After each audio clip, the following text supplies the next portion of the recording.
Hello, this is my first video ever, I believe. My name is Douglas Falk. I am the author of the novel The Voyage. And I'm recording this from a sauna, actually. This is my new humble abode, as we're in the middle of a rebuild out there. So they've just torn down the house, so yeah. So this is where I'm at right now for the time being. So this is how it looks like. A pile of rubble. Yeah. So this is my first book ever, The Voyage. And as you can see, it's fairly evident what it's about. And that was always a blessing and a curse, you know, when I wrote this, because sometimes I wish I would have gone a more generic route, you know, written a run-of-the-mill detective story or something like that. But what I have with this is, of course, a story that will both generate a lot of attention, but also a lot of hate. So it's both a blessing and a curse. Okay, so there's a lot of exposition in the first act. In hindsight, there's a bit too much exposition, and my editor, Megan, she pointed this out to me, but at the end of the day, we didn't really trim anything out of it. We kept it all intact. But now, 1 year later, after the final edit, I sort of wish that I had, you know, trimmed a little bit of it, because that's the thing that I have been criticized for the most by the people who, you know, have read the book. There's not that many, but of the few hundred, or I don't know how many people have read the book, but give or take a few hundred, that's the main criticism, that the, you know, exposition chapters, I doubled down a bit too hard, which is a problem, because this is an adventure story and it's meant to be fun. It's meant to flow quickly. It's meant to be easily devoured. And another thing about chapters 4 and 5 is that while I had to set the stage for what was to come in the story, I did not want to pander to any demographic, okay? So, or any community, for many reasons. You know, when you pander to a community, it doesn't really work, does it? For instance, take the latest Star Wars movie, The Rise of Skywalker. That movie tried its very hardest to double down and to just smear the screen with as much fan service as possible. You know, you have Lando there, you have Han Solo there, you have everyone, okay? But it didn't work, and people didn't like it. So my greatest challenge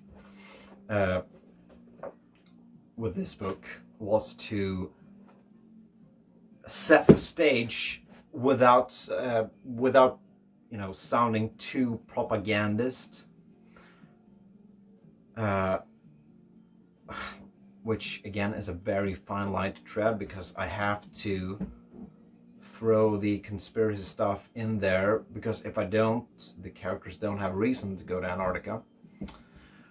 But at the same time, you don't want it to sound overly propagandist, because that is also a rather lame thing that most people don't appreciate.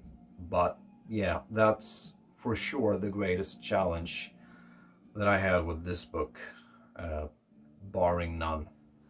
Yeah, now, so, okay, so 1 year later, after the final edits, there are a few things that I would consider changing and altering in a second edition. And yeah, the pacing by far is something that I would definitely consider editing, and a lot of the chapter 4 and 5 stuff would end up on the chopping block, because yeah, I just felt that I went a little bit too hard there, took it a little bit too far. And lastly, I'd like to highlight some books that I've read recently from other indie authors, friends that I've gotten to know on Twitter or otherwise, and one mainstream book here. Okay, so let's start with okay, so the first book that I would like to highlight is from a Twitter friend of mine called E.H. Knights. And this book of hers is my favorite. I've also read this one, The Four Before Me. But this one was my favorite. It's much shorter, much leaner. And what strikes me with her writing style is that it's actually very, very similar to mine, in the sense that we both try very, very hard to achieve a certain prose that is, you know, almost Shakespearean. That's a little bit flowery, but we go about this in very separate ways, because she shies away from dialogue a lot, whereas my book, for the people who's read my book, they will absolutely tell you that it's very, very dialogue driven, and maybe a bit too heavy on the dialogue. Because while I read this, I sort of realized that maybe this is the superior route, because when you double down on dialogue to push everything in motion, you know, the plot, the characters, it gets a little bit repetitious with he said, they said, she said. And anyway, I really, really love her writing style, and this book was just absolutely beautiful. Especially now in a pandemic, it's a perfect read. Okay, so on the other hand, this book, The Silent Betrayal, from Momus Naimi, who's another Twitter friend of mine. Those are starting to pile up a little bit. His writing style is completely different from mine. He goes with a first person sort of style, and it's quite raunchy, you know, it's very to the point. He doesn't cut any corners or whatever. I can definitely recommend this book, and yeah, I'd give it a solid 4 at the very least. Okay, and the last indie book that I'd like to recommend is this book, The Cause and the Cure by Mark Devlin, who's a friend of mine. I got to know him in Amsterdam in 2019. September 2019 is when I met him the first time. And Mark Devlin is a DJ who's written a ton of stuff, but this is his very first fiction outing. He's primarily written, you know, non-fiction about the music world and his experiences in the music industry as a DJ and so forth. But this book is a brilliant read. I read it in like 3 days or something. Yeah, there's a serial killer on the loose in Oxford, and this detective and a young woman from the news desk at a radio station slowly unravel what's going on here. And it's right up my alley. You know, it's secret societies and yeah, the whole package. This is like 4.5 out of 5. definitely read this book. All right, and I forgot to rate these two by age night. This for me is a strong 5 out of 5. I have 0 complaints about this book.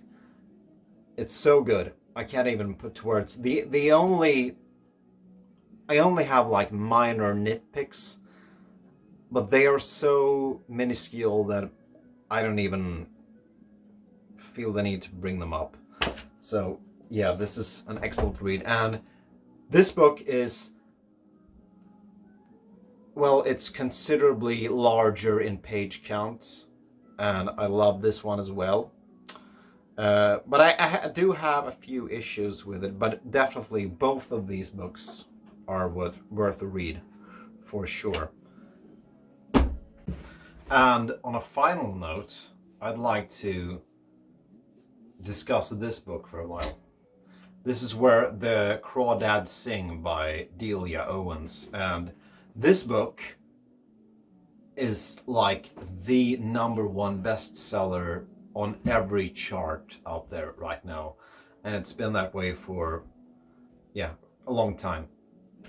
And the story behind this is amazing. Okay, so she's 71, I believe now. She's born in 49, which puts her at 71, but she published this in 2018, which makes her 69 at the time of the launch, and this is her first fiction book ever, and now it's been sold in 5 million copies. And what's amazing about this book, I haven't finished it yet. It's really good so far. It's quite a slow burn, which is surprising that a book like this would find such a gargantuan audience, but there you go.